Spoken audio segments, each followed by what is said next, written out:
Hello everyone, আসসালামু আলাইকুম। আশা করছি তোমরা সবাই ভালো আছো। আজকে আলোচনার বিষয় হচ্ছে অ্যাডজেক্টিভ চেনার উপায়। আমরা কিভাবে একটা শব্দ দেখলেই খুব সহজে বুঝতে পারবো এই শব্দটি অ্যাডজেক্টিভ। তাহলে দেখো, আমরা একটা গ্রাফ তৈরি করছি। এই গ্রাফের মধ্যে আমি কিছু সাফিক্স লিখছি। এই সাফিক্স গুলো যে ওয়ার্ডের শেষে এই সাফিক্স গুলো থাকবে, সেই ওয়ার্ডটি নিশ্চয়ই অ্যাডজেক্টিভ হবে।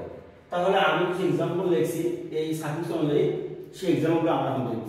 প্রথমে লিখছি হচ্ছে এন্ড দ্বারা শুরু করব এন্ড। তাহলে দেখো এখানে লিখছি হচ্ছে ইম্পর্টেন্ট। তাই ইম্পর্টেন্ট শব্দটি আমরা কি বলে গণ্য করব? অ্যাডজেক্টিভ, কারণ কি আছে? এন্ট আছে এন্ড। তারপর লিখছি অ্যাবসেন্ট, ইএনটি আছে অ্যাবসেন্ট, তার মানে এটা একটা অ্যাডজেক্টিভ, কারণ এটা সাফিক্স ইএনটি লিখছি আমি। তারপর দেখো আছে সাম, ফেয়ার সাম, চেনার উপায় আছে কি? সাম, তার মানে হচ্ছে এখানে কি ফেয়ার সামটা একটা অ্যাডজেক্টিভ। তারপর দেখো লিখছি কি আস, ও ইউ এস আস, এটা একটা অ্যাডজেক্টিভ, কারণ সাফিক্স অ্যাডজেক্টিভ। তারপর দেখো আই এস এইস ইশ, তাহলে বুকিশ, রেডিশ, এই শব্দগুলো সবসময় কি হয়? অ্যাডজেক্টিভ হয়, কারণ আই এস এইস আছে।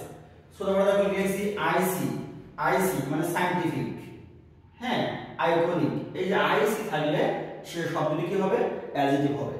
তারপর দেখো এটিই, এটিই এইট, ফরচুনেট, তাহলে ফরচুনেট শব্দটি কি হবে? অ্যাডজেক্টিভ, কারণ এটিই আছে। তারপর দেখো ফুল, ফুল শব্দটি যদি আমরা কোনো শব্দ শেষে পাই, সেই ওয়ার্ডটি কি হবে? অ্যাডজেক্টিভ হবে। দেখো বিউটিফুল, পিসফুল, অবশ্য সব শব্দটি কি হবে? অ্যাডজেক্টিভ হবে। তারপরে দেখো লিখছি অ্যাবল, এখানে কি লিখছি? অ্যাবল, তাহলে দেখো অ্যাভাইলেবল, বিলিভেবল, এগুলো কি হবে? অ্যাডজেক্টিভ হবে, কারণ শেষে কি আছে?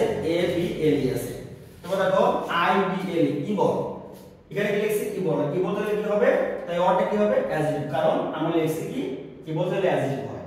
তারপরে দেখো এ এল, এল তাহলে অ্যাডজেক্টিভ হবে। আমরা লিখছি কি এল তাহলে অ্যাডজেক্টিভ হয়, তাহলে কি হবে? এখানে সেন্ট্রাল, তাহলে কি লিখছি? লেস তাহলে অ্যাডজেক্টিভ হয়, লেস, যেমন লিখছি কেয়ারলেস।